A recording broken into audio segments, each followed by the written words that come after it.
Olá, aluno. Meu nome é Cláudia Figueiredo e hoje nós vamos falar sobre a unidade 1 da disciplina de Saúde Ambiental e Vigilância Sanitária. Nessa unidade, nós vamos falar sobre o processo saúde e doença, os pontos que estão envolvidos com a nossa saúde e também com o desenvolvimento das doenças, a sustentabilidade, que é a forma de você explorar o meio ambiente, garantindo que gerações futuras também o façam. A vigilância sanitária, que é uma parte completamente destinada à segurança da população. E a educação em saúde ambiental, porque através dessa disciplina nós vamos ver que o meio ambiente tem uma influência muito grande na sua saúde, tá? Foi escolhido aí um GIF para vocês lembrarem da reciclagem, né? Pois a reciclagem é uma forma de proteção do meio ambiente e, assim, proteção da sua saúde. Bem, a gente tem como objetivos dessa disciplina reconhecer, então, essa interdependência entre a saúde e o meio ambiente e relacionar o desenvolvimento, né, o histórico de desenvolvimento das doenças conforme a degradação do meio.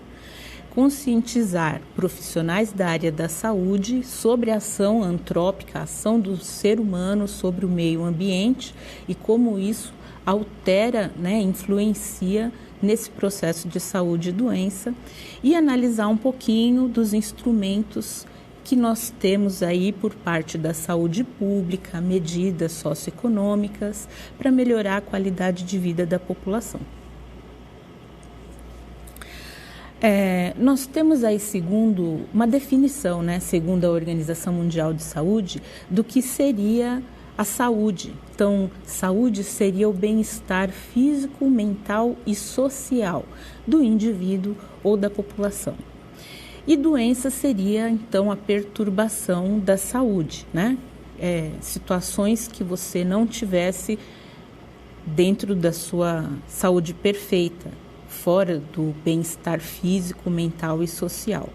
Quando a gente fala bem-estar, nós estamos falando de homeostase, que é o equilíbrio das funções orgânicas. Quando a gente olha aí essa figura, nós podemos perceber que uma pessoa com saúde, ela é uma pessoa que se alimenta bem, que dorme horas por dia que sejam necessárias realmente para o seu descanso, tem homeostase, né? Homeostasia, equilíbrio das funções vitais, esteja descansado sem estar estressado, porque o estresse influencia muito nas condições psicológicas da pessoa, ter hábitos vitais, né? Hábitos sociais benéficos, como a prática de exercício físico. Então, tudo isso influencia na sua saúde. E nós sabemos que quando a doença nos acomete, nós ficamos em estado febril, acabamos tendo que recorrer a medicamentos, né, muitas vezes. Então, nós temos aí uma grande diferença entre saúde e doença. O meio ambiente influencia no desenvolvimento das suas doenças, né? E influencia no seu bem-estar. Nós temos um conceito de meio ambiente e as pessoas acabam confundindo o meio ambiente com a natureza, né? Com a ecologia, o fato de ter árvores, isso seria meio ambiente perto da sua casa. E, na verdade, isso é um conceito errado, pois meio ambiente é tudo que está ao seu redor. Isso faz parte o seu trabalho, o local onde você estuda, o local onde você mora, se no seu bairro tem saneamento básico, se você tem algum processo que está causando dor de alguma forma, se você está estressado, tudo isso é o seu meio ambiente. Tudo que está em contexto com você é o seu meio ambiente. Nós temos como meio ambiente influenciando em toda a sua saúde. Fatores endógenos, né? A sua fisiologia tem que estar em homeostase. fatores exógenos, fatores que estão ao seu redor, que são todos esses fatores aí que nós conversamos, tá? Sendo assim, todas as coisas que entram em contato com você e a sua fisiologia, isso faz parte do seu meio ambiente e vai influenciar na sua saúde ou na sua doença. Nós temos então, quando a gente fala de saúde e doença, nós lembramos um pouco da parte de epidemiologia, né? Quando a gente considera a tríade epidemiológica, ou seja, quando nós estamos falando de alguma patologia, sempre temos contato com o agente, que é a pessoa que está desenvolvendo a doença, o hospedeiro, né? O agente, que é o causador da doença, o hospedeiro, que é quem está doente, e o meio, que é as condições onde isso aconteceu. Quando a gente fala de agente causador da doença, muitas vezes as pessoas associam com um micro-organismo. Eu estou doente porque eu fui infectado por uma bactéria, por um vírus, por um fungos. Mas nós temos agentes diferentes, né, que provocam patologias, que provocam doenças.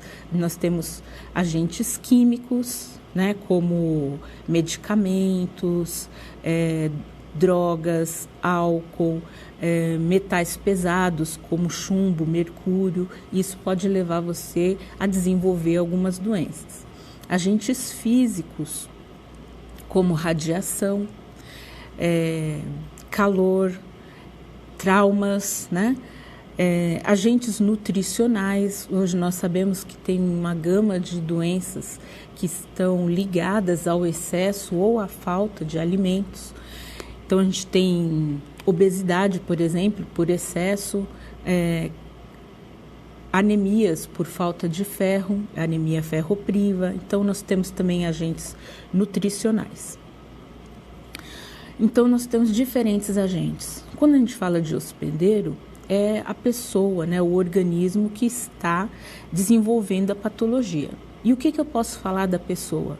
Eu posso descrever as condições dessa pessoa. Então, a idade, o sexo, estado civil, escolaridade, o estado do sistema imunológico, as características genéticas. Então, tudo isso tem a ver com a pessoa que está doente. Isso pode influenciar, agravar ou amenizar o estado doentio dessa pessoa. E quando a gente fala meio, o meio tem a ver com os fatores ambientais. Então, temperatura, umidade, poluição do ar, né?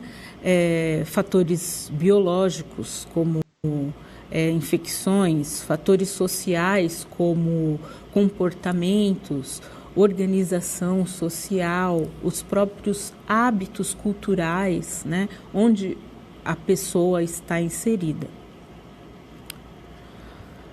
Quando a gente fala de saúde e doença, isso já foi um processo analisado desde a existência, né, das sociedades.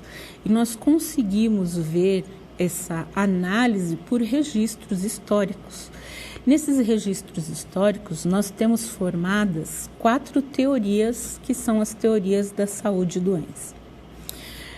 Uma teoria é algo que você tem conhecimento, mas não tem exatamente como comprovar, por isso ela fica com o nome de teoria. Ela fica vigente até que se tenha uma falha, né? Se perceba uma falha e outra teoria supere a anterior. A primeira teoria que nós temos é a teoria mística. Na teoria mística, todas as doenças e a saúde era relacionada a fenômenos sobrenaturais, ou seja, era exercida por xamãs, feiticeiros, sacerdotes, que acreditavam que a saúde era dádiva dos deuses e as doenças era a ira dos deuses, né? Os deuses poderiam ser formas humanas ou fenômenos da natureza, o deus sol, o deus lua, enfim. Haviam muitos sacrifícios na época para melhorar o humor dos deuses, tudo era relacionado com os deuses. Por isso, é considerada a teoria mística. Temos a teoria dos miasmas. A teoria dos miasmas ou humores. Essas duas palavras hoje em dia já não são mais tão utilizadas. Mas o que seriam esses miasmas ou humores? Isso teria a ver com as secreções. Então, a teoria dos miasmas, ela era exercida pelos filósofos, né? Então, nós temos vários registros dos filósofos gregos e que viveram aí de 600 a 400 anos antes de Cristo. E esses filósofos, eles eram os médicos, né, da época. Eles comparavam quem era saudável e quem estava doente, e aí eles foram criando padrões a respeito das doenças.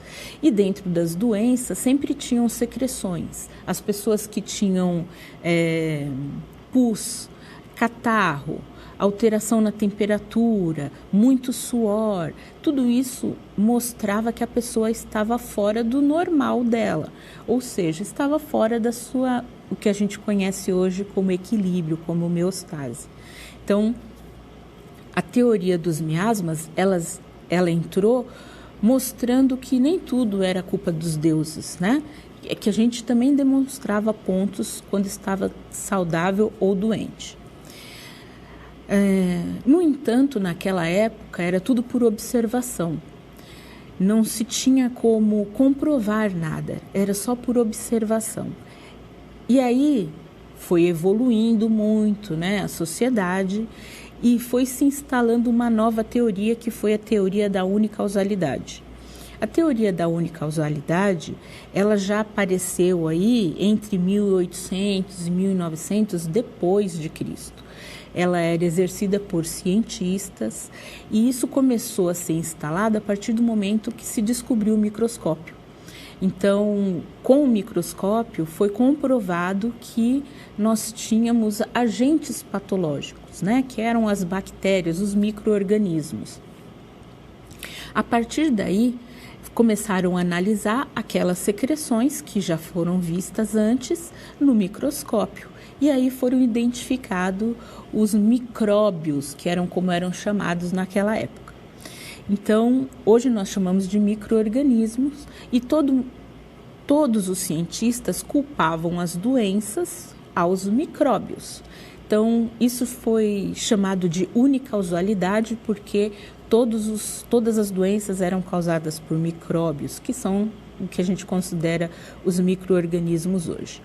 Só que o tempo foi passando e não tinha como comprovar doenças de fundo psicológico, nutricional, através dos micróbios. Doenças não transmissíveis, como hipertensão, diabetes. Então se instalou a última teoria, que é a vigente até hoje, que é a teoria da multicausalidade. Ou seja, a doença pode ter múltiplas causas.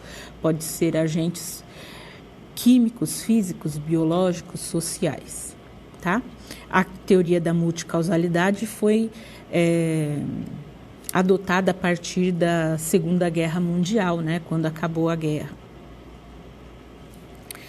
Muito bem, e agora uma curiosidade para nós, né? Você sabia que as curvas de isolamento social durante a pandemia do Covid-19 causam achatamento da curva de transmissão da doença? Isso foi discutido algumas vezes, né, na televisão, mas nem sempre a gente entende o que está acontecendo.